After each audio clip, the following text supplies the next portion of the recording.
Você falou do Gabigol aí, tem um dado que é bem impressionante, que é o seguinte, o Gabigol, ele voltou a ser titular no Flamengo, né, com a efetivação do Felipe Luiz, mas não fez nenhum gol. E no jogo da classificação contra o Corinthians, ele foi, né, substituído logo que o time precisou mexer ali com a expulsão do Bruno Henrique. Agora, olha esse dado, um dado que chama atenção é o número de gols do Gabigol. Ele fez 4 gols no ano inteiro. Ele é um atacante, fez 4 gols. E esse número foi alcançado pelo Tadeu, goleiro do Goiás na Série B, que fez de pênalti o seu 4º gol no ano. Então o Gabigol tem 4 gols e o Tadeu, goleiro do Goiás, também tem 4 gols. Até o Felipe Luiz, né, Mauro, ele já, nessa última entrevista, ele já, diferentemente das outras, né, que ele falava, não, o Gabigol, o cara vai voltar, tal, ele falou assim, será que ele vai voltar? Ele mesmo falou, não sei, depende dele. Porque a fase é muito ruim, né, do Gabigol, e no meio desse monte de desfalque do Flamengo, se ele tivesse uma fase mais ou menos, ele ajudaria, poderia ajudar. E a questão que eu acho que não depende só dele, não, porque ele está tentando e não consegue jogar. Isso depende dele, não concordo, não. Depende dele, parece que assim, no dia que ele quiser, ele volta a jogar. Ele está tentando há 2 anos. Há 1 ano, pelo menos, praticamente. Nessa temporada ele tem se empenhado bastante. Não consegue. Não consegue. Corre e tal, tenta, mas não acerta jogadas, não ganha disputa, e velocidade não ganha mais de ninguém, continua sem cabecear, não chuta com a perna direita, não divide uma bola, não se posiciona da melhor maneira. Uma coisa assim, assustadora. Ele hoje virou um jogador de nível Série B, C, sei lá. Sabe? Que coisa, né? É incrível. Sem sacanagem. Hoje, se você colocar o Carlinhos em campo com toda a limitação do Carlinhos, o Carlinhos pode ser mais eficiente do que ele. O Carlinhos pode sobrar uma bola pelo alto, pode fazer um pivô. Ele não consegue, gente. Claro que no dia que ele fizer um gol, viu e tal. Olha, ele fez um gol de pênalti no Brasileiro contra o Criciúma, e um gol do 6-1 contra o Vasco debaixo da trave. O Vasco entregue já, com o jogador a menos, tomando de 5, foi o 6º gol. Qual a jogada construída e tal? Deu uma assistência para o Carlinhos contra a Vitória. Foi o melhor momento dele no ano. Um passe para gol. Vitória tinha empatado o jogo, saiu para o jogo tentando virar, ele meteu muito bem a bola, o Carlinhos conferiu. Então, é nada praticamente. Estamos falando de um dos mais caros jogadores do futebol brasileiro. Isso não pode ser esquecido. Você está falando de um jogador caro. Você paga muito dinheiro para ter um retorno técnico. Não tem retorno. E o Felipe Luiz já deu a ele a minutagem. Não funcionou. Está na hora de pensar em outra saída. E aí ele volta para o banco. Se ele entrar amanhã e fizer um gol, beleza, legal, bacana, show de bola. Mas, cara, não dá para ficar... A brincadeira que rolou e continua desde domingo, de que o Flamengo já estava adaptado a jogar com 10, por mais estranho que possa parecer, ela faz certo sentido. Porque o time joga com 10, ele não participa do jogo. É assustador. Agora, as razões pelas quais ele não consegue jogar, aí é uma coisa que ele tem que buscar uma explicação. A gente pode desenvolver milhões de teorias, né? Cada um vai ter a sua. Mas a razão pela qual ele não consegue jogar mais, o pessoal compara ele ao Luan. Enfim, o Luan tinha uma pegada diferente e tal, mas o resultado em campo é parecido. As razões pelas quais os dois tiveram uma queda vertiginosa podem ser diferentes. E aparentemente são diferentes, né? Mas o que se vê em campo é parecido. O cara foi rei da América.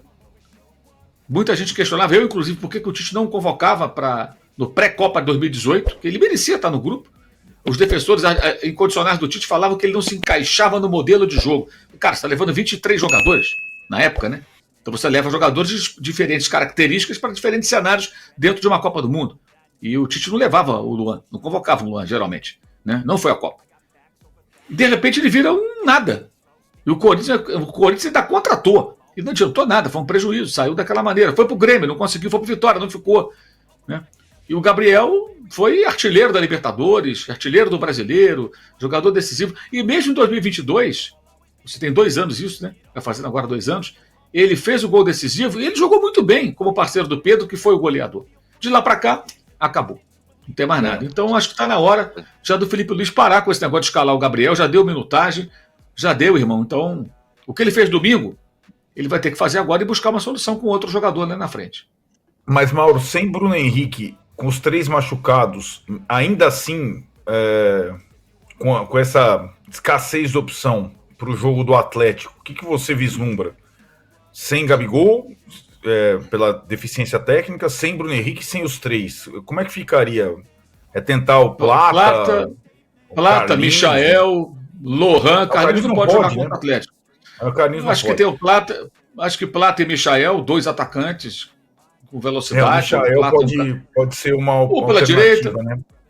Outro para a esquerda, você não vai ter uma referência, o Arrascaeta pode aparecer como falso 9, ele tem que trabalhar esse funcionamento. Ou então ele vai ter que buscar o menino da base lá, o Felipe Tereza, testar o garoto, ver se fez um gol contra o Grêmio, jogou poucos minutos, fez um gol, fez o gol lá do Mundial Sub-20, o moleque tem estrela. Testa o cara. O Fluminense meteu lá o Calmon Elias, que você citou, e o garoto rapidamente. Então, assim, tem que testar. Bota para jogar, vê o que acontece. Vai que, né? O garoto chega lá e mostra que tem personalidade e consegue ser um cara que empurra a bola para o gol. O Felipe Viseu, que sábado reapareceu do nada fazendo um gol de empate do Criciúma contra o Botafogo, ele surge assim do Flamengo. Ele não era um cara muito cotado na base. Aí ele apareceu e começou a fazer gols importantes. Era um jogador com potencial. Infelizmente também meio que se perdeu ali na carreira e não conseguiu deslanchar. Foi para a Udinese, quando voltou, vagou por vários clubes no Brasil, nunca se firmou. Mas em dado momento ele foi útil, fez alguns gols relevantes até em jogos grandes. Tem o famoso gol que ele faz no Corinthians, lá na Ilha do Urubu, lembra? Aí ele faz um gesto pro Rodolfo, zagueiro, que os dois tinham discutido. Faz um gesto agressivo, digamos assim.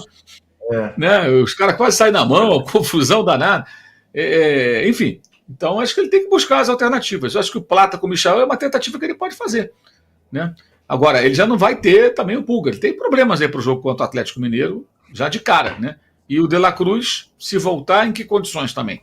O De La Cruz, os caras vão ter que parar para o ano que vem, cuidar dele. O que eu estava até conversando com a pessoa, estava me falando, olha, que uma das questões, o De La Cruz teve um período curto de férias, porque saiu do River, a temporada já avançou, fez um jogo lá de uma daquelas Supercopas dele, veio para o Brasil. Ele entender também como a coisa funciona na rotina. A necessidade no Brasil de você ter cuidados que você na Argentina não precisa. Exemplo, tá? Não estou dizendo que ele não faça, mas o jogador aqui termina o jogo, a cada pós-jogo, recuperação, fisioterapia, conversar com os profissionais do CT, entender o seu corpo dentro de uma demanda muito maior, uma exigência muito maior. O cara tem que se encaixar. Senão não consegue jogar aqui no Brasil, não. Não consegue mesmo. Então talvez ele tenha que fazer aí uma preparação mais adequada, porque no Campeonato Carioca ele foi bem, mas o Carioca de La Cruz não basta, evidentemente, né? Essas são as notícias de hoje, pessoal. Deixe seu like, compartilhe e inscreva-se. Não se esqueça. E até o próximo vídeo. Até mais.